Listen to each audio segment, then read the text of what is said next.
Good day, mates. My name is Mordecai, and welcome back to the show, where a relatively inexperienced roleplayer narrates various RPG-related stories as a learning tool. Sometimes, when a new party has a sequence of events occur that leads to the collapse of the gaming group... Mordecai! Oh. You used my name for the problem player in your last narration. Pete, you're not supposed to be here cutting over the narration. Are you sure this can't just wait until after the... I am delivering your punishment now. Wait, what punishment? Oh, that can't be good. You do know that banish only lasts for a minute. Mordecai will be back to deliver the narration. This is not to stop the narration. I have nothing against your quarter. But this is about sending a message.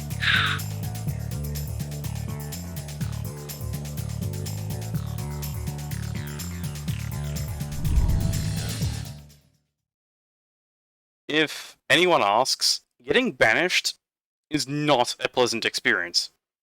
Both me and Aquata can tell you that it feels awful and... Aquata? What? No! Okay. Trying to start the narration again from the top. Good day, mates. My name is Mordecai, and welcome back to the show, where a relatively inexperienced roleplayer narrates various RPG-related stories as a learning tool. Sometimes, when a new party has a sequence of events occur that lead to the collapse of the gaming group, there are questions as to what caused the downfall of the campaign.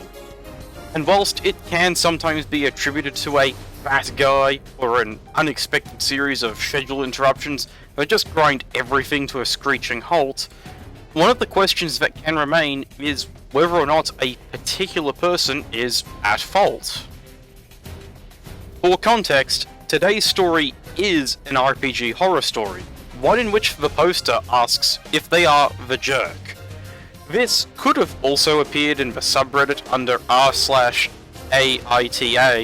but I have an aversion to swearing, so I won't be using the Australian pronunciation for the last word in particular, and will instead just refer to it as jerk. And typically the answers to this question of am I the jerk are categorized under either not the jerk, am the jerk, or everyone sucks. So, which of these categories does our poster fall under? Let's read and find out together. Before we get started with the narration, if you like my content and want to see more of it, be sure to subscribe and like the video. It's free, and you can always change your mind later. Enjoy! Let's delve into the often terrifying world of r/RPG horror stories.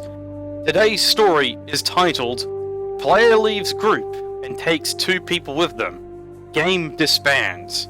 Am I the Jerk? And is written by Angel9508. This happened a couple of years ago in a friend group and admittedly depressed me out of the hobby for a few months. A group of us were in a game together, DM'd by the player at hand's significant other, of which they were also a part of, and after months of brewing, I came up with my own world and all that. I pitched the idea to the group, gave them the general information, and they wanted to give it a shot. I was super excited. The party consists of this particular player, their significant other, their best friend, and 2 of our mutual friends. I'm fairly lenient with rules, and when it comes to homebrew, I just ask that people run it by me first. I also express how I'm trying to keep the game pretty low to the ground and casual. Our mutual friends tell me what they're looking for in the campaign, and our styles of play seem to mesh well in the significant other's campaign, so I was confident that I could deliver. The significant other and the best friend say that they want to have some roleplay focus, but emphasize that they want the main player to mainly have fun. At the time, I just simply brushed it off, as I wanted everyone at the table to have fun, and I didn't really pay the comment much mind. As we go into character generation, I get our mutual friends' information, and they're all set and ready and excited. We have a gnome artificer in search of an ancient artifact that could lead to new magic as well, and a kobold pirate searching for their crew that betrayed them, and of course, shiny treasure. The best friend and significant other come up with characters that are essentially sidekicks to the main player. One is a goblin that acts as their pet, and the other is a homebrew race that acts as their protector. The player at hand picked a pretty overtuned homebrew that I had to bring down, and they weren't necessarily happy that I did that. I'm talking taking multiple extra proficiencies, a free feat, and heal at level 1 with no limits. It was pretty overpowered. Backstory wise, like I had said, the goblin was their pet and nothing else. I didn't get upset at this because I know some people take a while to get into their character and form a meaningful backstory, so it was no problem. The significant other was a similar case, but had this village and the life around it that was actually pretty interesting, though they were only really adventuring for the sake of the main player's character. When it came to this particular player's backstory, it actually had none as well. And from what they had told me, they popped into existence one day, and were trying to find out where they had came from. I asked them to explain it to me a bit more, to find out what direction they wanted, and they explained their character is a summoned creature trying to find who had summoned them? I was rolling with it until they started explaining how this character is the summon of their character from their significant other's campaign, and they wanted to go there and find them. I mentioned that the campaigns aren't connected and are supposed to be two separate things, as the significant other had world built his entire campaign, and I didn't want to intrude on that, but mainly I wanted to play in the setting I had come up with. Now, I've DM'd enough to know that you can never get too attached to NPCs, plans, or ideas you come up with, but the thought of leaving my entire world just to play in the significant others left a rather bad taste in my mouth, especially after I had pitched my original campaign idea and everyone seemed excited for it.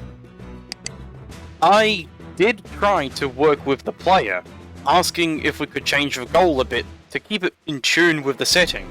I even offered to have the party be able to communicate with the other world, albeit at a much higher level, so they can accomplish their goal but stay in the setting. However, they're adamant that what they want is to go to the other setting. The significant other starts talking to me about multiverse theory and interplanar travel and how we can make it work, and he goes on and on for about an hour. I'm pretty adamant and tell them it's going to stay in this setting, as that was what I had sold them on and also what they said they wanted to try out.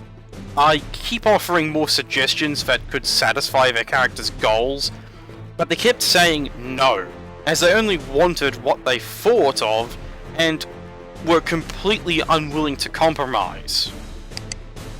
After essentially nothing happens, it was getting late, and I suggested that we head out for the night and just think on stuff, and we can try to work it out in the morning. A few days pass, and the significant other sends me a message saying that the main player doesn't want to play anymore, and that they and the best friend will be dropping out as well because of it. I relay this information to our mutual friends, and they are disappointed, to say the least. The game never ended up picking up again. Additionally, the game The Significant Other was DMing ended up getting put on a hiatus because the main player wanted to take a break. We all agreed to this, but after some time we asked when we were going to play in it again, and are told that it's not coming back. Sometime later, however, the main player lets it slip, but they're still playing in the Significant Other's campaign, but with them as the only character, and their Significant Other instead using free NPCs to accompany them. I'm told by the best friend that none of this would have happened had I done what the player had originally wanted. So, after being out of 2 games, I fell out of the hobby for a few months before meeting up with a new group and getting that love of the game rekindled. I don't speak with that group anymore. A falling out happened, but that's for another story.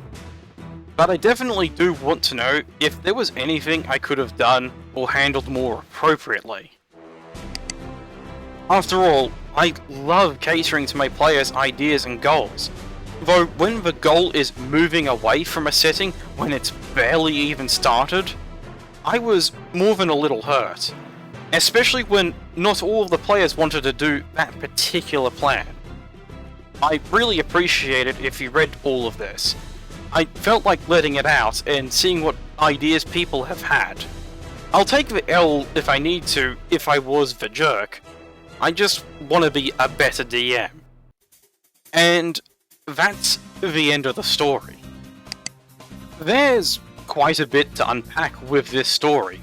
Firstly, there is the issue of the main player in question wanting to use a Gary Stu, and wanted to do that in the world established by their significant other. I am inclined to think that having your significant other run a game for you is not necessarily a bad idea.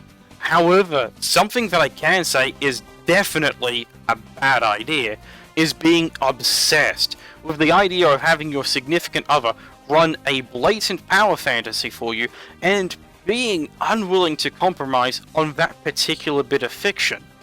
And even if that power fantasy wasn't 100% at the cost of the other players, in this case it was at the initial cost of a different homebrew world that all of the players had said they were interested in playing in.